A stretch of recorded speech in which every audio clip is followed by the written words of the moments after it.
Tokyo के निकट एक महान जैन मास्टर रहते थे। वे अब वृद्ध हो चुके थे और अपने आश्रम में जैन बुद्धिज्म की शिक्षा देते थे। एक नौजवान योद्धा जिसने कभी कोई युद्ध नहीं हारा था ने सोचा कि अगर मैं मास्टर को लड़ने के लिए उकसाकर उन्हें लड़ाई में हरा दूं तो मेरी ख्याति और भी फैल जाएगी। और इसी विचार के साथ वो एक दिन आश्रम पहुंचा। कहाँ है वो मास्टर? हिम्मत है तो सामने आए और मेरा सामना करे।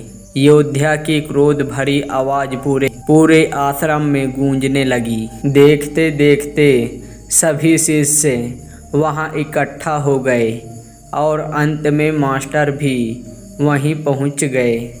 उन्हें देखते ही योद्धा उन्हें अपमानित करने लगा। उसने जितना हो सके उतनी गालियां और अपशब्द जैन मास्टर को कहे, पर मास्टर फिर भी चुप रहे और शांति से वहां खड़े रहे। बहुत देर तक अपमानित करने के बाद भी जब मास्टर कुछ नहीं बोले तो योद्धा कुछ घबराने लगा। उसने सोचा ही नहीं था कि इतना सब कुछ सुनने के बाद भी जैन मास्टर उसे कुछ नहीं कहेंगे। उसने अपशब्द कहना जारी रखा और मास्टर के पूर्वजों तक को भला बुरा कहने लगा, पर मास्टर तो मानो बहरे हो चुके थे।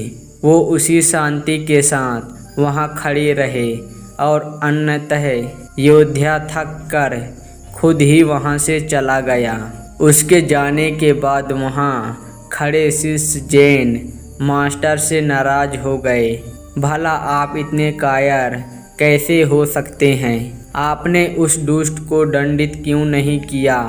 अगर आप लड़ने से डरते थे तो हमें आदेश दिया होता, हम उसे छोड़ते नहीं। शिष्यों ने एक स्वर में कहा।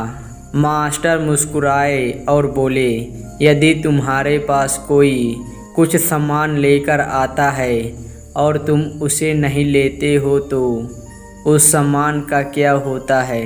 वो उसी के पास रह जाता है जो उसे लाया था। किसी शिष्य ने उत्तर दिया, यही बात ईर्ष्या, क्रोध और अपमान के लिए भी लागू होती है। मास्टर बोले, जब इन्हें स्वीकार नहीं किया जाता तो वे उसी के पास रह जाती है जो उन्हें लेकर आया था। इस जैन कहानी में गुरु ने ये बात बताया कि आप अगर किसी ईर्ष्यालु व्यक्ति से झगड़ा या बहस करेंगे तो सिर्फ आपकी शांति ही भंग होगी, उस व्यक्ति का कुछ नहीं बिगड़ेगा।